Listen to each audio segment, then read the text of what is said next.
प्रकृति में विभिन्न प्रकार के जीव जंतु पाए जाते हैं। इन जीवों में शिकार करने वाले व शिकार बनने वाले दोनों प्रकार के जीव होते हैं। शिकार करने के लिए प्रकृति द्वारा सभी शिकारी जीवों को अलग अलग खूबियां प्रदान की गई हैं। किसी के पास नुकीले दांत हैं तो किसी के पास रफ्तार और ताकत। इसके अलावा बहुत से जीव जंतु ऐसे हैं जो शिकार करने के लिए जहर का प्रयोग करते हैं। ऐसे में शिकार बनने वाले जीवों का अपना बचाव कर पाना काफी मुश्किल हो जाता है। लेकिन कुछ ऐसे जीव जंतु भी हैं जिन्हें प्रकृति द्वारा बचाव के कुछ अद्भुत तरीके प्रदान किए गए हैं। किसी के पास मजबूत नुकीले सींग हैं तो किसी के पूरे शरीर पर ही कांटे हैं। कोई रंग बदलने में माहिर है तो किसी को मिला है मजबूत कवच। अब जरा इस मछली को देखिए। इसके पास शिकार करने के लिए ना तो नुकीले दांत हैं और ना ही जहर।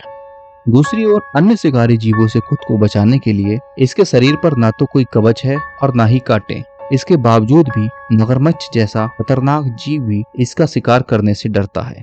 साधारण सी दिखने वाली यह मछली असल में चलता फिरता बिजली का नंगा तार है, जिसे छूने से आपको 860 वोल्ट का इलेक्ट्रिक शॉक लग सकता है। ये है इलेक्ट्रिक ईल। वो अपने शरीर से करंट को पैदा करती है। इस करंट का प्रयोग इलेक्ट्रिक ईल द्वारा शिकार करने और शिकारी जीवों से अपने आप को बचाने के लिए किया जाता है। इलेक्ट्रिक ईल द्वारा दिया जाने वाला जोरदार इलेक्ट्रिक शॉक ही वह कारण है जिसके चलते कोई भी जीव इसका शिकार करने या इससे उलझना नहीं चाहता। इलेक्ट्रिक ईल से जुड़ी महत्वपूर्ण बातें आपको इस वीडियो में पता चलने वाली हैं। उससे पहले आप हमारे चैनल इन्फॉर्मिक को सब्सक्राइब कर लीजिए ताकि ऐसी अन्य वीडियोस आप तक समय पर पहुंच सकें।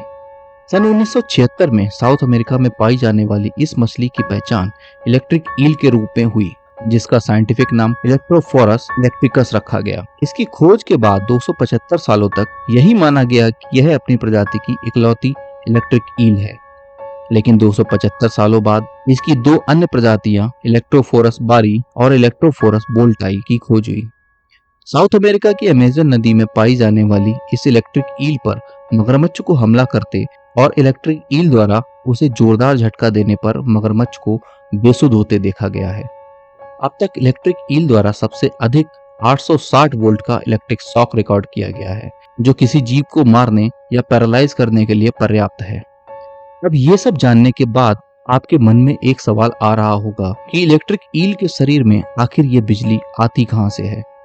इलेक्ट्रिक ईल के शरीर में 3 प्रकार के इलेक्ट्रिक ऑर्गन या अंग, मेन ऑर्गन, हंटर ऑर्गन और सैचेज ऑर्गन होते हैं, जो आवश्यकता अनुसार लो या हाई वोल्टेज को उत्पन्न करते हैं। इन अंगों में हजारों इलेक्ट्रोसाइट नामक सेल्स होते हैं, जो पावर को स्टोर करते हैं और किसी बैटरी की तरह काम करते हैं। अनजान खतरा और हमला महसूस होने पर ये सेल्स पावर डिस्चार्ज करते हैं, जिसके कारण जोरदार इलेक्ट्रिक शॉक उत्पन्न होता है। इलेक्ट्रिक ईल की लंबाई 8 फीट और वजन 20 किलो तक हो सकता है। इस ईल से अगर इंसानों का सामना हो जाए क्या होगा? इस प्रकार की कई घटनाएं सामने आ चुकी हैं जब इलेक्ट्रिक ईल ने मनुष्य को झटके दिए हों, लेकिन इन इलेक्ट्रिक शॉक की वजह से किसी की मृत्यु होने की पुष्टि नहीं हुई है। नॉर्मल एक इलेक्ट्रिक ईल 600 वोल्ट का इलेक्ट्रिक शॉक उत्पन्न करती है, जो किसी इंसान को मारने के लिए पर्याप्त है। लेकिन इलेक्ट्रिक ईल के द्वारा सेकंड के सिर्फ 2000वें हिस्से के लिए ही शॉक उत्पन्न किया जाता है, जो कि बहुत थोड़े समय के लिए लेकिन तेज शॉक देता है, जो हमें कुछ समय के लिए पैरालाइज कर सकता है। लेकिन अगर इस तरह के इलेक्ट्रिक शॉक बार बार लगे तो हार्ट अटैक और रेस्पिरेटरी सिस्टम फेल हो जाने के कारण डूबने से हमारी मौत हो सकती है। इलेक्ट्रिक शॉक देने की सुपर पावर होने के साथ ही इलेक्ट्रिक ईल की एक कमजोरी भी है। वह कमजोरी है इसकी आंखें। इलेक्ट्रिक ईल की आंखें इतनी कमजोर होती हैं जिनसे इसे ना के बराबर दिखाई देता है। ऐसी हालत में ये खाना खाने के लिए शिकार अन्य शिकारियों के हमले से बचाव कैसे करती है? दरअसल इलेक्ट्रिक ईल समय समय पर इलेक्ट्रिक शॉक प्रोड्यूस करके इलेक्ट्रिक फील्ड क्रिएट करती है, जिनकी मदद से यह अपने लिए रास्ते और उस पर आने वाले खतरों की पहचान करती है। इसके इलेक्ट्रिक फील्ड में जब कोई मछली या अन्य छोटा जीव आता है तो इलेक्ट्रिक ईल तुरंत हाई वोल्टेज का इलेक्ट्रिक शॉक देकर उसे पैरालाइज कर देती है, जिसके बाद यह उसे अपना शिकार बना लेती है। अब एक और सवाल आपके दिमाग में आ रहा होगा कि क्या इलेक्ट्रिक ईल एक दूसरे को भी इलेक्ट्रिक शॉक देती हैं? इसका जवाब है हाँ, लेकिन ऐसा वे जानबूझकर नहीं करती। कभी कभी गलती से इलेक्ट्रिक ईल एक दूसरे को झटका देती रहती हैं और तो और कभी कभार अपने आप को भी इलेक्ट्रिक शॉक दे देती है।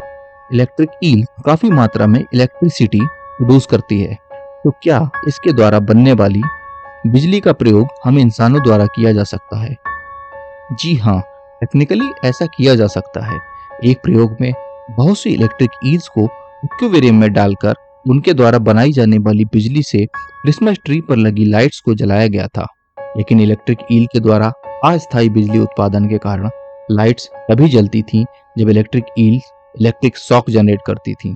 इलेक्ट्रिक ईल से रिलेटेड यह वीडियो आपको कैसा लगा यह हमें कमेंट करके बताइए और अन्य वीडियोस देखने के लिए हमारे चैनल को सब्सक्राइब कीजिए तथा इस वीडियो को लाइक कीजिए। मिलते हैं अगली वीडियो में एक अगली रोचक जानकारी के साथ। तब तक के लिए नमस्कार।